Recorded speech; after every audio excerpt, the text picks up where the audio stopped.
Hello दोस्तों, आज की कहानी में आप लोगों का स्वागत है। दोस्तों, आप सभी मिलती है। हमारे रंगेली भाभी चैनल को सब्सक्राइब कर लो। चलो, कहानी शुरू करते हैं। मेरी और मेरे पापा जी की सच्ची कहानी है। दोस्तों, मेरा नाम रागनी है और हम लोग दिल्ली में रहते हैं। मेरे घर पर हम 6 लोग रहते हैं। मेरी मम्मी पापा और मेरी दादी दादाजी रहते हैं। मैं अपनी मम्मी पापा की इकलौती बेटी हूँ, इसलिए मेरे माँ बाप ने मुझे बहुत ही से पाला है। अभी मेरी उम्र 22 साल है और जब मैं 15 साल की थी, तब मेरे पापा ने मेरे साथ जो किया, वो जिंदगी भर याद रहेगा। पापा बहुत अच्छे हैं, उनकी उम्र अभी 33 साल की है, लेकिन वो दिखने में बिल्कुल 18 साल के लड़के जैसे ही लगते हैं। मेरी मम्मी की उम्र 30 साल की है। वह देखने में बहुत ही ज्यादा खूबसूरत थे, लेकिन उनकी सोच विचार बिल्कुल पुराने ख्यालात के थे। वह एक प्रिंसिपल और एक साधारण सी औरत, जो अपना ज्यादातर समय किचन और पूजा पाठ में ही निकाल दिया करती थी। वह अपनी सास ससुर की बहुत ही सेवा करती थी और वह पापा को जरा सा भी टाइम नहीं दे पाती थी। आपको बता दूं कि मेरे पापा का खुद का बिजनेस था। हम लोग बहुत ज्यादा अमीर तो नहीं थे, लेकिन भगवान का दिया हमारे घर में सारी सुख सुविधाएं मौजूद थी और किसी भी चीज की हमें कोई भी कमी नहीं थी। खैर, यह बात तब की है, जब मैं 10वीं में पढ़ाई कर रही थी और उस वक्त मेरी उम्र 80 साल थी, लेकिन मैं देखने में बिल्कुल एक 16 साल की लगती थी, क्योंकि मेरा शरीर भरा हुआ और गाल फूले फूले से थे। मैं बहुत ही ज्यादा गोरी और सुंदर थी। हर कोई मुझे अपनी गर्लफ्रेंड बनाना चाहता था, लेकिन मैं किसी से बात नहीं करती थी। एक रात की बात है, जब हम सभी मम्मी पापा दादा दादी सब लोग खाना खाकर अपने अपने कमरे में सोने के लिए गए, मैं भी अपने के लिए बाएं में सोने चली गई। लेकिन मुझे नींद नहीं आ रही थी, तो मैं अपने बिस्तर पर सोने की कोशिश कर रही थी कि अचानक मुझे ऐसा लगा कि मेरी मम्मी पापा के कमरे से कुछ आवाज आ रही है। शायद वह लोग आपस में लड़ाई कर रहे थे। मेरा कमरा भी मम्मी पापा के बगल से ही जुड़ा हुआ था, इसीलिए मुझे आवाज आ रही थी। पहली बार अपनी मम्मी पापा को इस तरीके से लड़ते हुए उनकी आवाज सुन रही थी, इसलिए मेरे मन में बेचैनी हो गया था कि आखिर वह लोग इतनी रात में क्यों लड़ाई कर रहे थे। मैं यह बात जानना चाह रही थी, इसलिए मैंने बिना देरी किए अपने बिस्तर से उठी और अपने दरवाजे के पास जाकर उनको देखने की कोशिश करने लगी। दरवाजा बंद होने के कारण मैं कुछ देख नहीं पाई। तभी मेरी बानी खिड़की पर पड़ी, जो मम्मी के पापा के कमरे से जुड़ी हुई थी। मेरी मेरी मम्मी पापा कभी खोलते तो नहीं थे, लेकिन वह खिड़की बहुत पुरानी थी।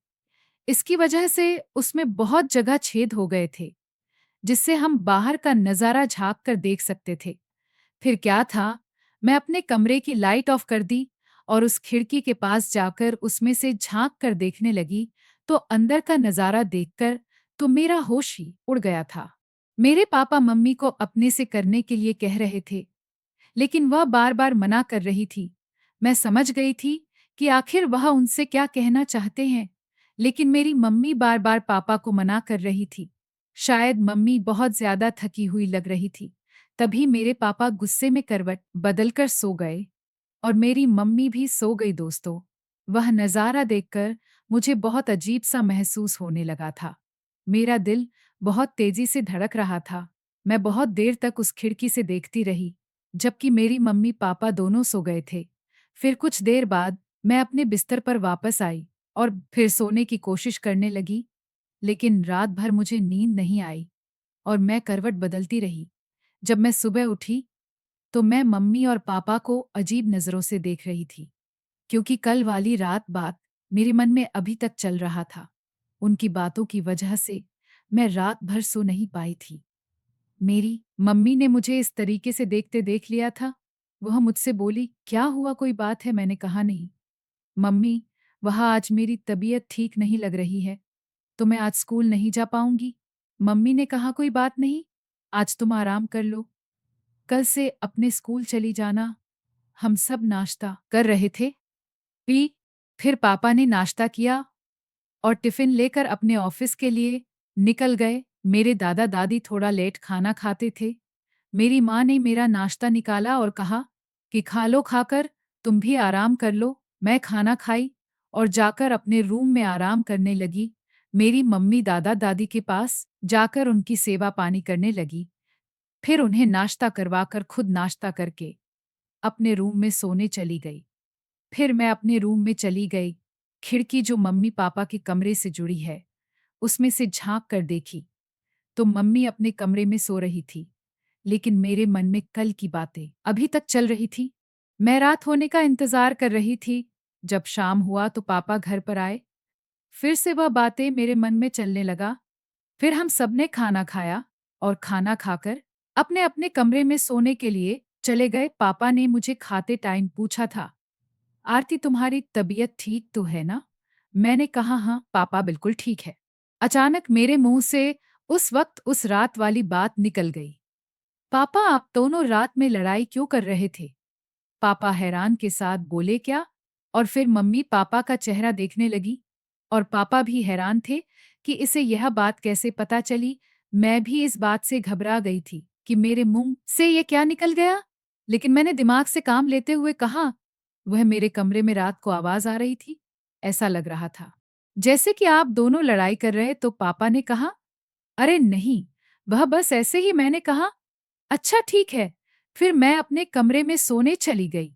वही पापा अपने कमरे में सोने चले गए। तभी पापा मम्मी से कह रहे थे, इसीलिए कहता हूं कि कम चिल्लाया करो, तुम्हें तो कुछ समझती ही नहीं है। घर पर हमारी बेटी भी रहती है और वह अभी बड़ी हो चुकी है, हमें ध्यान से रहना चाहिए।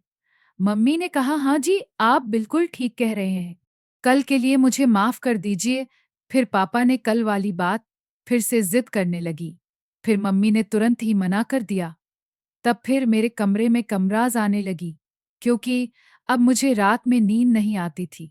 मैंने सोचा कि मैं आज इस खिड़की से देखूंगी। जब आवाज आना शुरू हुई, फिर मैं खिड़की में झांक कर देखने लगी। तब पता चला कि फिर से आज पापा वह बात करने के लिए जिद कर रहे हैं और मेरी मम्मी ने उन्हें मना कर दिया है। लेकिन आज पापा बहुत गुस्से में लग रहे थे।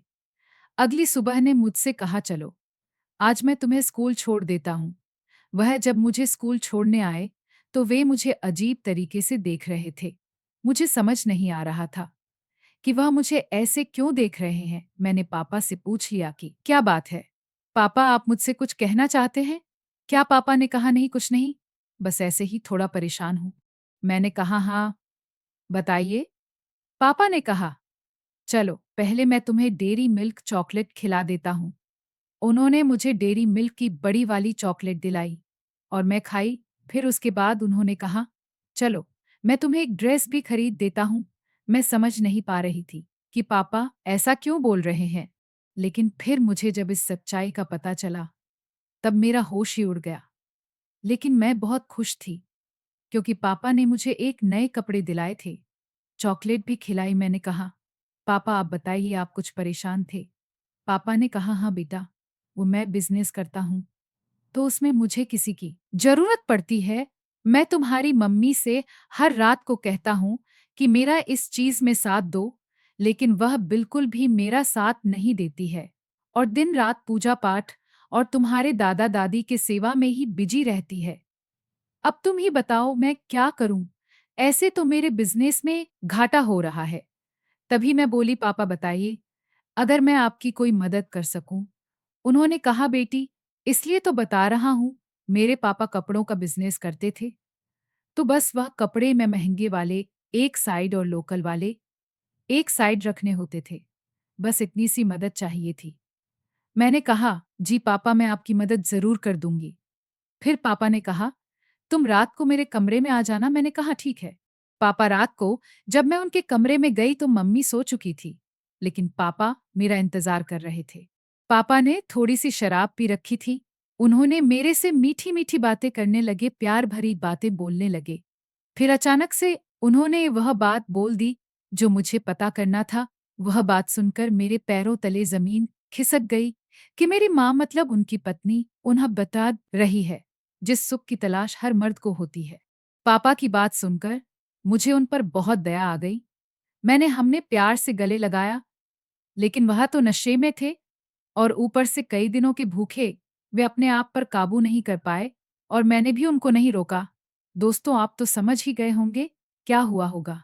दोस्तों, क्या मैंने अपने अपने पापा की मदद करके सही किया? कमेंट में ज़रूर बताएं। और ऐसी ही रोमांचक कहानी सुनने के लिए हमारे चैनल रंगेली भाभी को सब्सक्राइब करना बिल्कुल ना भूलें। दोस्तों, आप लोगों को